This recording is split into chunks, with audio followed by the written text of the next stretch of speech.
Beautiful word, wonderful word, hidden treasures of life.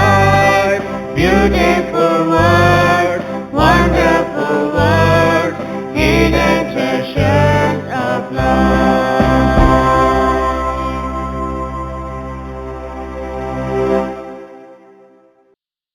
Dear friends, it is my joy to greet you once again from Cochin. I am your servant for Jesus' sake. In the last episode, we considered Jesus comparing his disciples to salt. We saw that as salt we should be an article of food to the world in presenting ourselves as a role model for others to follow in their Christian life. We also need to minister taste to the tasteless lives around us. Today we will consider other qualities of salt. Salt has great consuming power.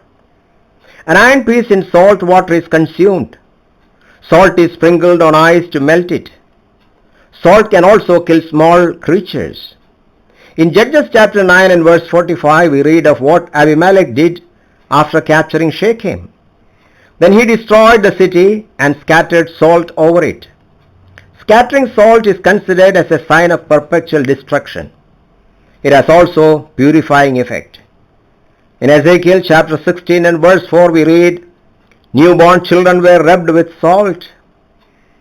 In 2 Kings chapter 2 verse 19 to 22 we read of Elisha purifying the water at Jericho by putting salt, an article with great power. So should we be, yet it works very silently. The ministry of Jesus was very powerful yet silent. We read about his ministry described in Isaiah 42 and verse 2. He will not shout or cry or raise his voice in the street.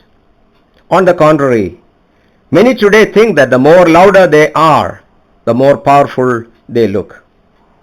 See Paul's prayer for efficient believers. In chapter 1 verse 18 to 21 he says, I pray that the eye of your heart may be enlightened in order that you may know his incomparably great power for us who believe. That power is the same as the mighty strength he exerted when he raised Christ from the dead and seated him at his right hand in the heavenly realms, far above all rule and authority, power and dominion, and every name that is invoked, not only in the present age but also in the age to come.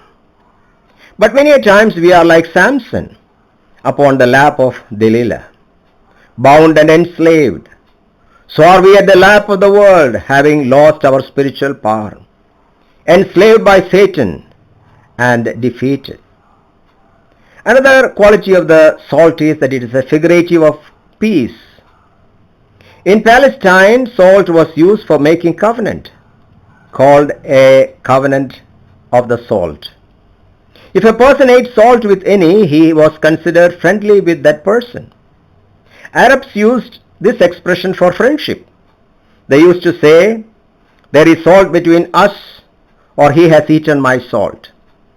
In Mark's Gospel chapter 9 and verse 50, Lord Jesus Christ told, have salt among yourselves and be at peace with each other.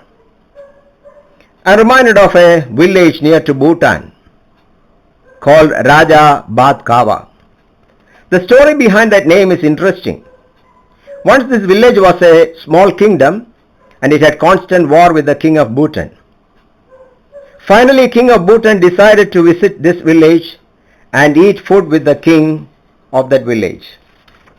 Since then, war ended and the name changed to Raja Bhat Kawa, means king ate rice.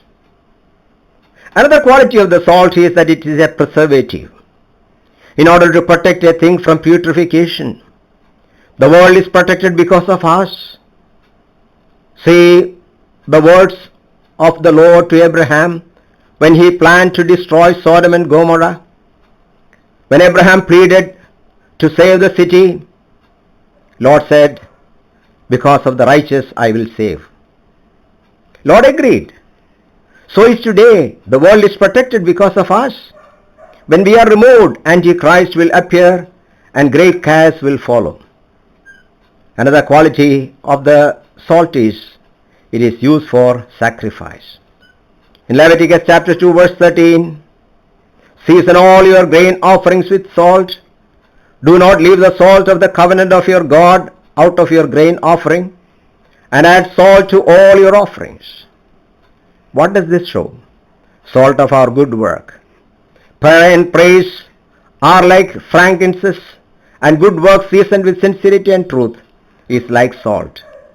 But if the salt loses its saltiness, how can it be made salty again?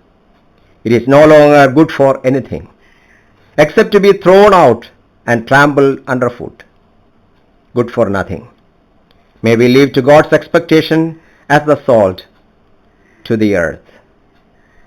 Thank you for your interest to hear Hidden Treasures. May God bless you.